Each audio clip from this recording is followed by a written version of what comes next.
სამერთიანო უკვდავებაო სიღრმევ ზეცისა, სამგმავო ერთ არსება უკვდავებისა. შენთან მოყოფობა საუგუნოდ თუ კი მეღირსა რაღა დააცხრობს ამ სიხარულს ნეტარებისას.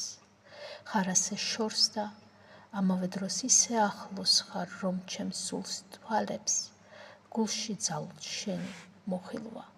მაშინ როდესაც ერთ-ერთზე შენ წინ მარტო ვარ, შენ შეგიძლია ჩემზე მადლით გარდამოხილვა.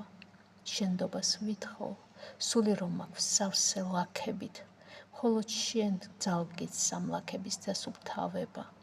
ხელგეწიფება ხატებით და შენთან მსგავსებით, ამ სასრულ მოკვდავს მომანჯო მე უკვდავება. ღმერთო ძლიერო უკვდავებაო სამერთხმიანო, ცხოვრება მომეც სიხარულო სამერთიანო.